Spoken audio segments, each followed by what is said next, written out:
성도님들은 요즘 어떤 고민을 하고 계십니까? 그러면 저는 어떤 고민을 하면서 살까요? 저도 사람이기 때문에 고민이 있습니다. 최근에는 크게 두 가지입니다. 첫 번째는 교회에 관한 고민입니다. 어떻게 하면 우리 교회가 본질을 놓치지 않고 하나님이 기뻐하시는 교회로 세워질 수 있을까? 내가 무엇을 해야 할까 고민이 됩니다. 그러면서도 우리 교회가 부흥하면 참 좋겠다라는 생각도 많이 합니다. 어떻게 해야 우리 교회가 참 좋은 교회, 행복한 교회라는 것을 알리고 또 우리 많은 분들이 함께 즐겁게 신앙생활을 할 수 있을까? 목회자로서 당연한 고민이죠. 며칠 전에는 고민이 더 깊어졌습니다. 명성교회 세습에 관해서 총회가 엉뚱한 판단을 내렸기 때문입니다. 세습에 대한 길을 내주는 결정을 하면서 우리 교단에 대한 사회적 신뢰도가 크게 떨어지게 됐습니다. 물론 앞으로 지켜봐야겠지만 이렇게 교회가 사회적으로 신뢰를 잃어가는 상황 속에서 어떻게 교회를 지켜가야 될지, 그리고 나는 목회자로서 무엇을 해야 할지 많은 생각을 하게 됩니다. 일종의 하나님의 나라와 거룩함에 대한 고민들이라고 할 수 있겠지요. 두 번째로는 가족과 미래에 대한 고민입니다. 어떻게 하면 이제 막 100일이 지난 둘째와 또 첫째 윤희를 잘 양육하고 또 행복한 가정을 이룰 수 있을까 생각을 많이 합니다. 먼저는 점점 악해져가는 세상 속에서 자녀들을 어떻게 가르쳐야 할지, 내가 어떻게 가르쳐야 이 아이들이 세상에 물들지 않고 바른 가치관을 가지고 하나님의 자녀로서 성장하게 할 수 있을지 많은 생각을 합니다. 또 현실적인 고민도 있습니다. 둘째가 태어나고 나니 생각해야 될 것들이 더 많아졌습니다. 아주 현실적인 고민들입니다. 이 한정된 재화를 지혜롭게 잘 사용하는 문제입니다. 가끔 성도님들 중에 이 물질 문제, 좀 속된 말로 표현한다면 돈 문제로 고민하면서 그 고민이 그리스도인답지 못하다고, 스스로 거룩하지 못하다고 자책하는 분들도 계십니다. 하지만 이 문제는 이 땅에서 살아가는 동안 누구도 피할 수 없는 문제입니다. 이런 여러 가지 상황 속에서 가정을 지키는 일과 교회 사역, 미래를 준비하는 일의 균형에 대해서도 생각을 많이 합니다. 한정된 시간을 어떻게 지혜롭게 잘 사용해야 되는가에 대한 문제이기도 하지요. 그 외에도 여러 가지 크고 작고 사소한 고민들과 생각이 많습니다. 사실 형태는 다르지만 성도님들도 저와 비슷한 고민들을 하실 거라고 생각합니다. 왜냐하면 우리는 모두 같은 세상을 살고 있기 때문입니다. 그렇다면 성도님들은 그런 고민들이 찾아올 때 어떻게 해결하십니까? 오늘 말씀은 저를 포함한 많은 그리스도인들이 고민과 걱정 가운데 기억해야 할 말씀입니다. 우리 1절을 같이 한번 읽어보겠습니다. 시작. 여호와는 나의 목자시니 내게 부족함이 없으리로다. 아멘. 구약 성경에 기록된 고대 근동에서는 왕을 높이거나 왕을 찬양하는, 그러니까 왕을 수식하는 표현들이 굉장히 많았습니다. 그런데 그 중에서 백성의 마음을 가장 잘 헤아리는 왕, 백성을 가장 잘 돌보는 왕을 표현하는 수식어가 있습니다. 그 표현이 무엇일까요? 바로 목자입니다. 오늘 시인은 왕이신 하나님을 나의 목자라고 표현합니다. 전 이 말씀을 읽으면서 가장 먼저 마음에 위로가 생겼습니다. 그래, 내 마음을 가장 잘 이해하고 계신 분은 나의 목자 하나님이시구나. 이 앞서 말했던 수많은 고민들과 걱정들, 때로는 나의 사랑하는 가족, 친구들도 이해하지 못하는 고민들이 있습니다. 하지만 나의 목자이신 하나님께서 나의 마음을 알고 계신다는 것입니다. 세상 모두가 이해하지 못해도 나의 하나님은 이해하십니다. 내 마음을 알아주는 분이 있다는 것, 그것만으로도 위로가 됩니다. 그래서 우리는 어떤 걱정이 찾아올 때에든지, 어떤 문제가 찾아올 때에든지 나의 목자이신 주님을 먼저 찾아야 합니다. 주님께서는 찾아온 우리를 안아주시고 이해하시고 보듬어 주실 것입니다. 그러면 오늘 본문을 통해서 나를 가장 잘 아는 나의 목자 하나님을 만나보려고 합니다. 첫째로, 우리 하나님은 나를 누이시고 인도하시는 하나님이십니다. 2절을 같이 읽어보겠습니다. 2절 시작. 그가 나를 푸른 풀밭에 누이시며 쉴만한 물가로 인도하시는도다. 이스라엘에서 목자는 양무리를 이끌고 계속해서 이동해야 했습니다. 그러니까 풀이 있는 곳이 많지 않기 때문에 어떤 때는 풀을 찾아서 하루 종일 이동하기도 해야 했습니다. 그러면 이 양들은 다른 동물들에 비해서 체력이 약하기 때문에 쉽게 탈진할 수밖에 없습니다. 이 양들의 탈진을 막기 위해서 목자는 양들의 움직이는 것을 최소화시켜야 됩니다. 그래서 목자는 이 양들이 먼저 풀을 뜯고 있는 사이에 먼저 찾아보고 쉴 만한 곳을 이동해 보는 겁니다. 돌아다니면서 양들이 쉴 만한 곳을 찾고 양들이 지금 먹고 있는 곳에서 풀을 다 먹고 나면 자신이 미리 찾아놓은 곳으로 인도하는 역할을 하는 겁니다. 하나님은 오늘도 우리를 위해서 그렇게 일하고 계십니다. 우리 사람은 끊임없이 달릴 수 없는 존재입니다. 그게 사람이지요. 우리에겐 쉼이 필요하고 제대로 된 쉼을 누리지 못하면 우리는 탈진하고 맙니다.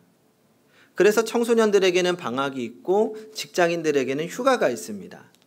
이 사람이 1년 내내 달릴 수는 없다는 거죠. 사람은 쉬어야 됩니다. 그런데 문제는 세상이 우리가 가만히 쉬게 두지를 않는다는 겁니다.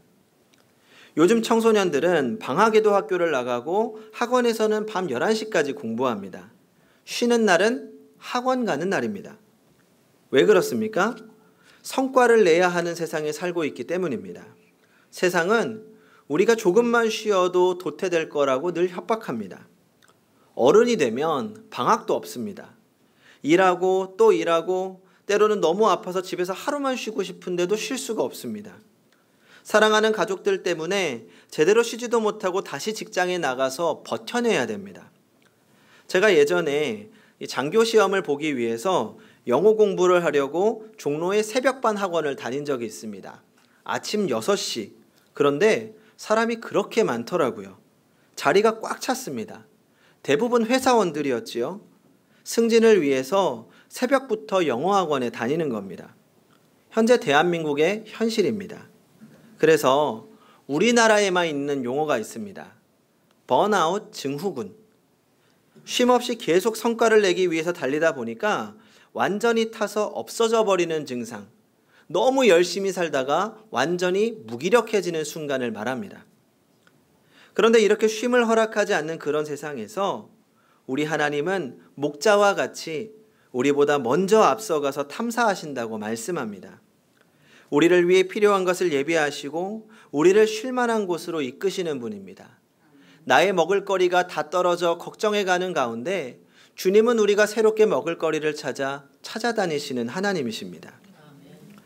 제가 성도님들과 이야기 나누다 보면 가장 많이 듣는 이야기가 있습니다. 지쳤어요입니다. 공부에 지쳤어요. 직장에 지쳤어요. 말 안 듣는 자식 때문에 지쳐요. 말 안 통하는 부모님 때문에 지쳐요. 교회 봉사에 지쳐요. 지쳤다는 겁니다. 더 이상 힘이 없다는 거죠. 그러면 제가 집사님 정신 차리세요. 남들 다 하는데 혼자 힘들다고 제발 생색내지 마시고 이 세상에 집사님이 하는 그 일, 그것도 못하는 사람 얼마나 많은데요. 배부른 소리 하지 마시고 열심히 하세요. 이렇게 이야기하지 않지요.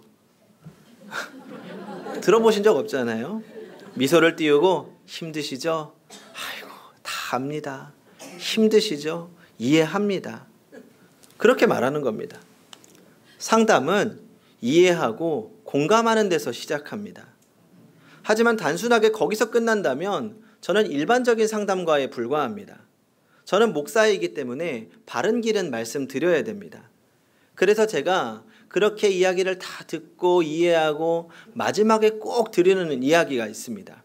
집사님, 성도님, 예배를 회복하세요. 예배 드려야 삽니다. 예배가 즐거워져야 성도님이, 집사님이 살아납니다.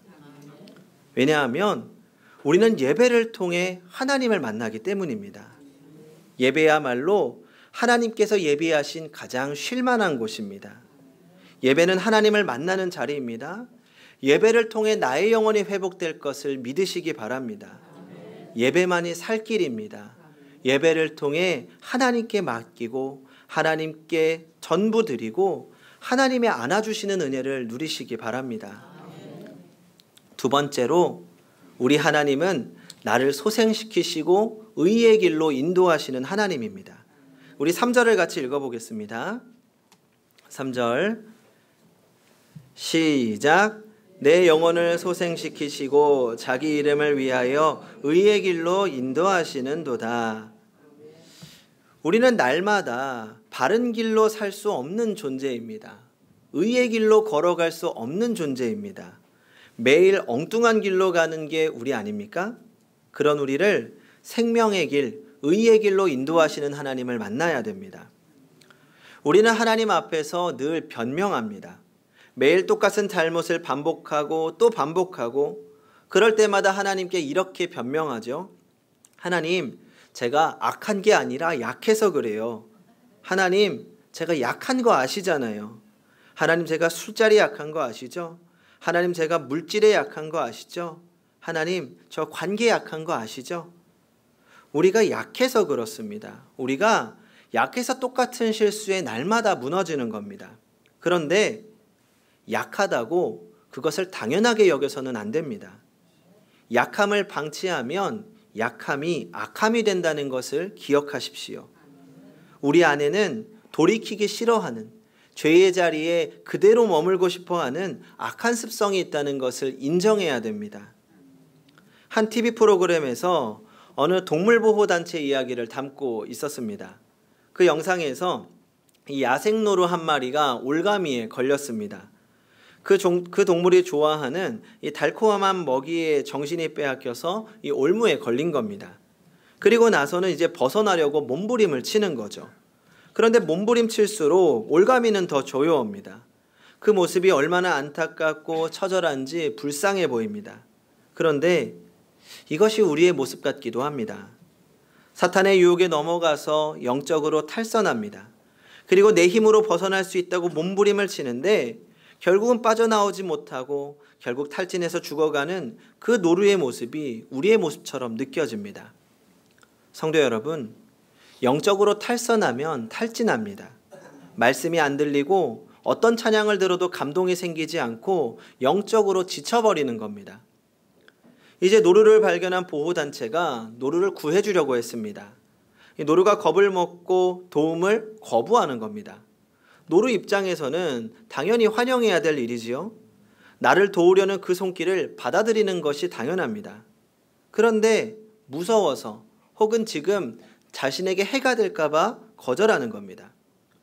우리도 도움의 손길을 거부하기도 합니다. 그러면 하나님께서는 우리를 구하기 위해서 우리에게 불편한 방법을 사용하시기도 합니다. 반항하는 노루를 구하기 위해서 마취제를 사용하는 것처럼 말입니다. 물론 내 마음에는 들지 않는 방법입니다. 그것이 때로는 따끔한 매일 수도 있습니다. 그러나 우리는 그것이 우리를 위한 사랑이라는 것을 기억해야 합니다. 성도 여러분, 때로는 우리 인생에 찾아오는 고난이 우리를 제자리로 돌리기 위한 하나님의 채찍일 수도 있습니다. 어려움이 찾아올 때면 혹여 우리가 하나님의 길을 벗어나지는 않았는지 돌아보아야 합니다. 구하기 위해서 어쩔 수 없는 상처를 어루만지시면서 치유하시는 하나님, 나를 소생시키시고 의의 길로 인도하시는 하나님을 신뢰하시기 바랍니다. 마지막으로 세 번째, 주의 지팡이와 막대기로 안위하시는 하나님입니다. 우리 성도님들도 아시겠지만 아무리 예수 잘 믿어도 인생에서 어려움과 위기가 찾아옵니다. 이 땅을 살아가는 모든 사람들에게 고통은 당연한 일입니다. 그래서 어떤 목사님은 이런 말씀을 했습니다. 고통 총량불변의 법칙. 잘 사는 사람이나 못 사는 사람이나 잘생긴 사람이나 못생긴 사람이나 모두 다 위기가 있고 어려움이 있다는 겁니다. 성도도 어려움이 있고 목사도 어려움이 있습니다. 어려움을 피해도 또 다른 어려움이 찾아옵니다. 때로는 그 어려움이 나를 압도해서 하나님이 보이지 않고 불투명한 미래 때문에 두려워질 때가 있습니다. 그때 기억해야 할 말씀이 오늘 4절입니다. 같이 읽어보겠습니다. 시작. 내가 사망의 음침한 골짜기로 다닐지라도 주께서 나와 함께 하심이라. 주의 지팡이와 막대기가 나를 안위하시나이다. 아멘. 여기서 안위하시나이다 라는 말은 감싸다라는 뜻을 가지고 있습니다. 하나님은 지쳐있는 우리를 안아주시고 세상으로부터 공격받는 우리를 감싸 안고 대신 상처 입으신다는 이야기입니다. 몇 년 전 의정부에서 화재 사건이 있었습니다. 많은 사람들이 생명을 잃은 안타까운 사건입니다. 그런데 그 속에서 너무 가슴이 아프면서도 하나님의 마음을 조금 엿볼 수 있는 사건이 하나 있었습니다. 그 기사를 제가 잠깐 읽어드리겠습니다. 지난 1월 10일 오전 9시 16분쯤 경기 의정부시 대봉그린 아파트 4층 미혼모 남희경 씨는 만 3살짜리 아이와 함께 평화로운 토요일 아침을 맞고 있었다. 하지만 매캐한 연기와 함께 거실을 덮친 화마는 평화로움을 순식간에 삼킨 저승사자였다. 그는 아들을 보호해야 한다는 일념으로 아들을 몸으로 덮어 감싸 안았다. 그리고 화마는 인정사정 없이 그를 덮쳤다. 소방관들이 현관문을 부수고 구조하러 들어갔을 때 그는 아들을 꼭 껴안은 채 쓰러져 있었다. 화상으로 온몸이 그을리고 의식이 없었다. 모자의 인연이 생사의 갈림길에 들어선 것이다. 결국 25일 낮 의정부 신천병원 장례식장. 험난한 세상에서 의롭게 살아왔던 나 씨는 아들한테 외로움을 물려주고 싶지 않아 2주 동안 화마가 남긴 상처와 사투를 벌였지만 이기지 못했다. 끝까지 지키려던 아이만 홀로 남겨둔 채 돌아올 수 없는 길을 떠난 것이다. 무슨 일이 생겼는지조차 모르는 3살짜리 아들이 마지막 가는 엄마의 영전에 잔을 올리자 지인들은 눈물을 참지 못했다. 어려서 입양됐다가 양부모가 파양의 고아로 성장, 미혼모가 된 나 씨의 어두운 그림자를 아는 사람들도 함께 통곡했다. 너무나도 안타까운 일입니다.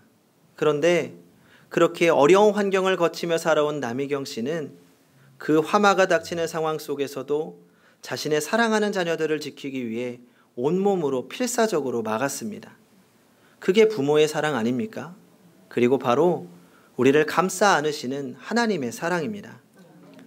우리의 인생은 예측할 수 없는 많은 어려움이 있습니다.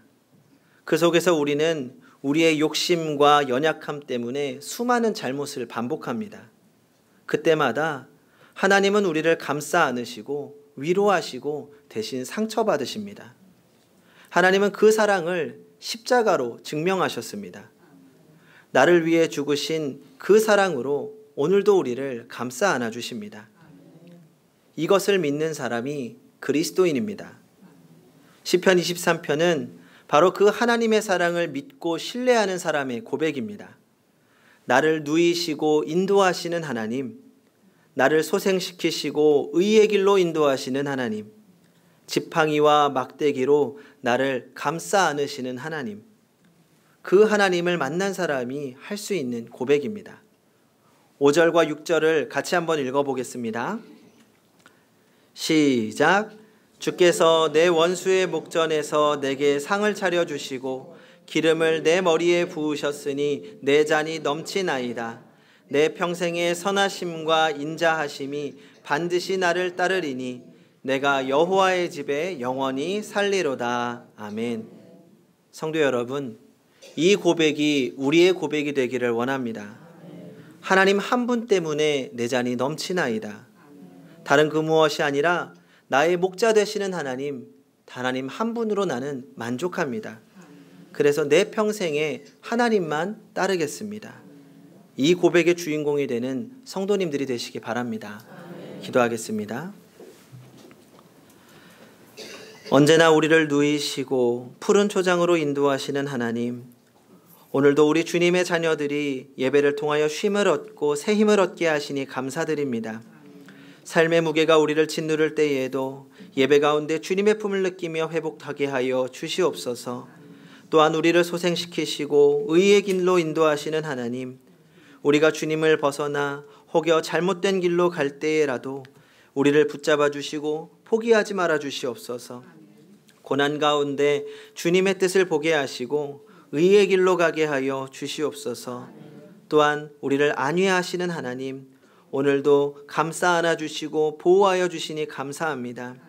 언제나 우리를 대신하신 예수 그리스도의 사랑을 기억하며 감사함으로 살게 하시고 앞으로 찾아오는 고난 가운데에서도 주만 의지하며 살게 하여 주시옵소서. 예수님의 이름으로 기도합니다. 아멘.